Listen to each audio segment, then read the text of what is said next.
बीडच्या इमामपूर भागामध्ये गोळीबार, एकाला पोलिसांनी अटक केले। बीड शहरात इमामपूर भागात किरकोळ कारणावरून दोन गटात शाब्दिक चकमक झाली आणि त्याचे रूपांतर थेट गोळीबारामध्ये झाले। घटनेची माहिती मिळताच बीडचे वरिष्ठ पोलीस अधिकारी घटनास्थळी दाखल झाले। घटनास्थळी फॉरेन्सिक टीम देखील दाखल झाली होती। मिळालेल्या माहितीनुसार किरकोळ वादातून गोळीबाराची ही धक्कादायक घटना घडली। बीड शहरातील बीड ग्रामीण ठाणे हद्दीत असणाऱ्या इमामपूर रोडवर पेट्रोल पंपाजवळ रात्रीच्या दरम्यान हा प्रकार घडला। यावेळी 4 राऊंड फायर करण्यात आले असून सुदैवाने यात कोणीही जखमी झाले नाही। मात्र किरकोळ लहान मुलांच्या वादातही धोकादायक शस्त्रांनी गोळीबार होत आहेत। यात वापरले जाणारे अवैध शस्त्र आले होते तरी कुठून, असा प्रश्न उपस्थित केला जात आहे। याचा पुढील तपास पोलीस करत आहेत। भारत माता की वंदे वंदे छत्रपती शिवाजी महाराजांचा। आज तिरंगा रॅली काढताय, उत्साह खूप मोठ्या प्रमाणात आहे आणि जो राष्ट्रीय सण उत्सव आहे तो 3 दिवस अगोदरपासून मोदींनी सुरू केला। कशा पद्धतीने उत्साह आपण पाहताय देशात सगळीकडे तिरंगा रॅली ही फार जोमाने साजरी होते आणि आज भारत देश हा जगातील 4थी महासत्ता आज झालेला आहे आणि घोडदौड जी चालू आहे विकसित भारताची ही 2047 आपलं टार्गेट आहे मोदीजींचं, ते पूर्ण करण्यासाठी सगळा देश सज्ज आहे। आणि आज बीड शहरात सुद्धा अति उत्साहात मोठ्या प्रमाणात सर्व वयोवृद्ध असतील, तरुण, महिला, विद्यार्थी विद्यार्थिनी सगळ्यांनी मिळून तिरंगा रॅली आज साजरा केलेली आहे आणि सर्व महापुरुषांचा या ठिकाणी सत्कार करत आम्ही ही तिरंगा रॅली जिल्ह्याचे अध्यक्ष भाजपचे शंकरजी देशमुख, सर्व मंडळ अध्यक्ष, सर्व नगरसेवक आणि पदाधिकारी यांच्या समवेत आपण साजरा करतो। यांचा गेल्या 45 दिवसापूर्वी निर्घृण हत्या करण्यात आली आणि हत्या झाल्याच्या नंतर सुद्धा 5 दिवस त्यांचा पार्थिव देहाची हेळसांड होत होती। प्रशासन फिर्याद लिहून घेत नव्हतं आणि विलास भैया घुले यांना न्याय मिळावा याच्यासाठी त्यांच्या परिवारातले सदस्य बंधू रमेश भाऊ घुले, त्यांच्या आई आणि भाभी आणि पत्नी हे सर्वजण गेल्या 8 दिवसापासून उपोषणाला बसलेले आहेत। त्यांच्या ज्या न्यायिक मागण्या आहेत त्या प्रशासनाला पूर्ण करणं गरजेचं आहे। आम्ही सुद्धा प्रशासनातला आणि सत्तेतला एक भाग म्हणून आम्ही देवेंद्र भाऊ फडणवीस आणि पंकजाताई मुंडे आहेत किंवा देशातले राज्याचे नेते यांच्याकडे सर्वजण मिळून पाठपुरावा करू आणि खुले परिवाराला न्याय मिळवून देण्यासाठी प्रयत्न करू आणि जे कोणी दोषी आरोपी असतील त्या आरोपीवर कडक शासन झालं पाहिजे अशी आमची मागणी आहे।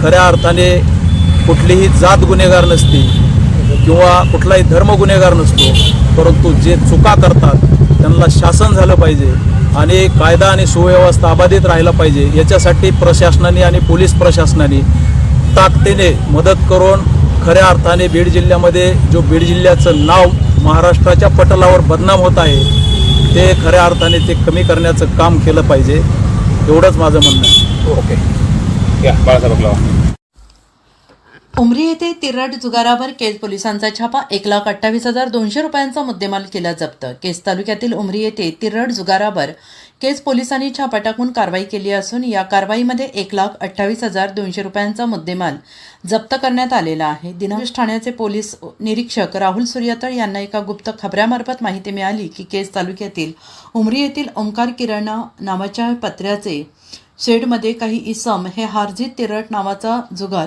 पत्त्याच्या पानावर पैसे लावून खेळत आहेत अशी माहिती मिळाली असता खून झाल्याची खोटी माहिती डायल 112 वर दिल्याने पोलिसांनी बेड्या ठोकल्या। डायल 112 या आपत्कालीन हेल्पलाईनवर खून झाल्याची खोटी माहिती देऊन पोलिसांची दिशाभूल करणाऱ्या एका व्यक्तीच्या विरोधात बीडच्या शिवाजीनगर पोलीस ठाण्यात गुन्हा दाखल करण्यात आला आहे। वारंवार खोटी माहिती देऊन पोलिसांना जाणीवपूर्वक त्रास दिल्याच्या उद्देशाने पोलिसांकडून ही कारवाई करण्यात आली। पोलीस यंत्रणा कक्षाला 11 ऑगस्ट रोजी सकाळी एका व्यक्तीने कॉल करून आपल्या बहीण आणि नातवाचा खून झाल्याची माहिती दिली होती। या माहितीवरून शिवाजीनगर पोलिसांचे पथक तात्काळ शहरातील रामकृष्ण मंगल कार्यालयाजवळील पांडुरंग रेसिडेन्सी येथे पोहोचले। तेथे त्यांनी कॉल करणारा महावीर रतनलाल कर्नावट वय 50 राहणार पांडुरंग रेसिडेन्सी बीड याच्याकडे चौकशी केली असता त्यावेळी त्यांनी बहीण फोन उचलत नसून आपल्याला मारण्यासाठी काही लोक आपलाच बनाव केला. पोलिसांनी त्याच्या नातेवाईकांची चौकशी केली असता त्याची बहीण जालना रोड भागात सुखरूप असल्याचे निष्पन्न झाले. दीपामावशीनिमित्त श्री क्षेत्र मच्छिंद्रनाथ गडावर लाखो भक्तांनी घेतला दर्शनाचा लाभ. आमदार सुरेश धस यांची उपस्थिती. दीपामावशीनिमित्त श्री क्षेत्र मच्छिंद्रनाथगड सावरगाव तालुका आष्टी जिल्हा बीड या ठिकाणी लाखो भाविकांची गर्दी झाल्याने दर्शन व्यवस्था आणि वाहतूक नियोजनाचे देखील मोठे आव्हान होते. गडाचं विश्वस्त म्हणून संपूर्ण व्यवस्थेवर प्रत्यक्ष लक्ष ठेवत भाविकांना बडेबाबांच्या दर्शनासाठी कोणतीही अडचण येऊ नये, दर्शनबारी सुरळीत राहावी आणि प्रत्येक भक्ताला सुलभपणे दर्शन घेता यावे यासाठी व्यवस्थेची पाहणी आमदार सुरेश धस यांनी केली. भाविकांची सेवा आणि त्यांना सुलभ दर्शनाची व्यवस्था करणे हेच कर्तव्य मानून संपूर्ण व्यवस्थेवर लक्ष आमदार धस यांनी ठेवले. भाविकांच्या वाहनांची वाढती संख्या लक्षात घेऊन वाहतूक कोंडी होऊ नये यासाठी संबंधित यंत्रणेशी समन्वय साधत वाहनांची ये-जा सुरळीत ठेवण्याच्या सूचना दिल्या. तसेच दर्शनासाठी आलेल्या भाविकांशी प्रत्यक्ष संवाद साधून त्यांच्या अडचणी जाणून घेतल्या. शेतकऱ्यांना हेक्टरी 17,000 रुपये नुकसान भरपाई द्या, राजेंद्र आमटे यांची मागणी.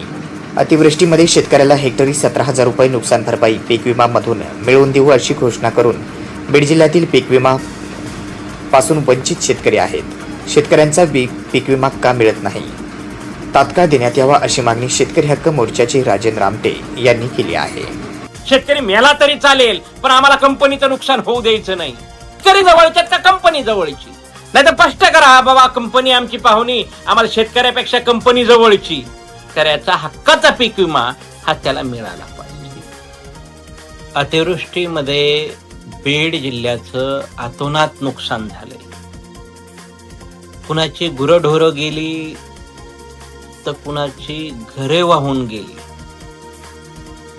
मुख्यमंत्र्यांनी त्या टायमाला घोषणा केली होती की शेतकऱ्याला पीक विम्यातून हेक्टरी 17,000 रुपये मदत करू, पण अजून एकाही शेतकऱ्याला दमडीचा रुपया मिळालेला नाही. दारूच्या नशेत महिलेला मारहाण. दारूच्या नशेत एका महिलेच्या घरात शिरून तिला अश्लील शिवीगाळ करून धमकावल्याची आणि झटापटीत सोन्याचे मंगळसूत्र तोडून 14,100 रुपयाची नुकसान केल्याची घटना बीड शहरातील शाहूनगर भागात घडली. या प्रकरणी एकावर शिवाजीनगर पोलीस ठाण्यात गुन्हा दाखल करण्यात आला आहे. शाहूनगर भागात भाड्याने राहणाऱ्या राणी परसराम मखर व 19 या आपल्या दारात मित्र निखिल फिरंगे यांच्याशी बोलत उभ्या होत्या. त्यावेळी गल्लीत दारूच्या नशेत आलेल्या गणेश दिनकर आडागळे हा इसम मखर यांच्या दारात आला. त्यांनी विनाकारण अश्लील शिवीगाळ करत राणी मखर यांना तुला पाहून घेतो अशी धमकी दिली. यावेळी झालेला वाद आणि झटापटीत पीडित महिलेच्या गळ्यातील सोन्याचे मणिमंगळसूत्र तुटले. त्यामधील 9,300 रुपये किमतीचे सोन्याचे डोरले आणि 4,800 रुपये किमतीचे सोन्याचे मणी एकूण किंमत 14,100 रुपये तुटून गटार नालीमध्ये पडल्याने त्यांचे आर्थिक नुकसान झाले. या प्रकरणी राणी मखर यांच्या फिर्यादीवरून गणेश दिनकर आडागळे यांच्याविरुद्ध शिवाजीनगर पोलीस ठाण्यात गुन्हा दाखल करण्यात आला. पाटोदा ग्रामपंचायत अंतर्गत भ्रष्टाचाराविरोधात रत्नदीप सरवदे यांनी आमरण उपोषणाचा इशारा दिला आहे. पाटोदा ग्रामपंचायत अंतर्गत अनेक कामांमध्ये भ्रष्टाचार तसेच शालेय व्यवस्थापन समितीचा निधी यासह अनेक मुद्द्यांवर भ्रष्टाचार उघड करण्यासाठी त्यांनी आमरण उपोषणाचा इशारा दिला आहे. मी ग्रामपंचायत कार्यालय पाटोदा यांना सांगू इच्छितो की येत्या 14 ऑगस्टपासून सायंकाळी 5 वाजल्यापासून मी आमरण उपोषणाला बसत आहे. याचे कारण म्हणजे जिल्हा परिषद शाळा पाटोदामध्ये गेल्या 15 वर्षापासून जो शालेय व्यवस्थापनासाठी जो निधी आलेला आहे महाराष्ट्र शासनाचा, तो 15 वित्त आयोगातून आलेला निधी यांनी फक्त बाथरूमसाठी खर्च केलेला आहे. आणि आज एकही बाथरूम अशा अवस्थेमध्ये नाही आहे की ते बाथरूमला तेथील शिक्षक अथवा विद्यार्थी जाऊ शकतील. इतका प्रश्न मोठा गंभीर आहे. पिण्याच्या पाण्याचा प्रश्न त्या ठिकाणी गंभीर आहे, स्वच्छतेचा प्रश्न गंभीर आहे. विलास घुलेच्या न्यायासाठी भगवान बाबा प्रतिष्ठान येथे समाज बांधवांची बैठक संपन्न झाली. केज तालुक्यातील टाकळी येथे विलास घुले याची निर्घृण हत्या करण्यात आली होती. मात्र आरोपींना अद्याप अटक करण्यात आलेली नाही. तरी तात्काळ संशयित आरोपींना तात्काळ अटक करण्यात यावेत यासह विविध मागण्या घेऊन कुटुंब आमरण उपोषणाला बसले. मात्र त्यांच्याकडे दुर्लक्ष होत असल्याने सर्व समाज बांधवांनी भगवान बाबा प्रतिष्ठान या ठिकाणी बैठक घेतली होती.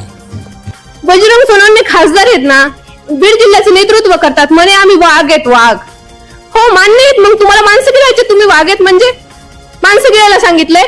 तुम्ही आमच्या एका युवा उद्योजकाला एवढं मारण्यात आलं, त्यांची निर्गुण हत्या करण्यात आली. त्यांच्यासाठी त्यांचा तर प्राण त्यांनी गमावलाय, पण त्यांचे भाऊ जे उपोषण करतायत त्यांचा पण तुम्हाला बली घ्यायचा आहे का? आणि आम्ही ह्याच्या विरोधात बोलायचं पण नाही. तुम्ही किती पण बोला, किती पण ट्रोल करा, माझी चारित्र्यावर बोलत तरी चालेल, पण चारित्र्यावर बोलल्याने कोणतीही महिला चारित्र्यहीन होत नाही. परळीच्या रेल्वे स्टेशनवर रेल्वे पोलिसांनी महिलेची छेड काढली. नागरिकांनी दिला चोप. परळी रेल्वे स्थानकावर आरपीएफ कर्मचारी सुनील कुमार यांनी मद्यधुंद अवस्थेत प्रवाशांशी गैरवर्तन, शिवीगाळ आणि मारहाण केल्याचा तसेच महिलांशी छेडछाड केल्याचा आरोप नागरिकांनी केला.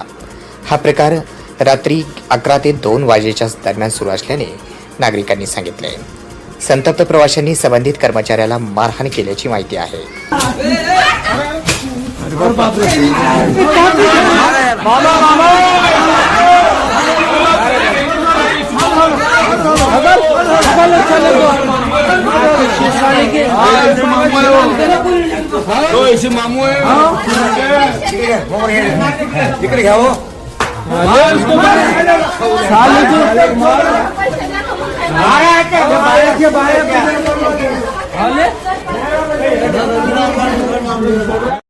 संतोष देशमुख हत्या प्रकरणातील आरोपी महेश केदार याचा जामीन अर्ज फेटाळून लावला.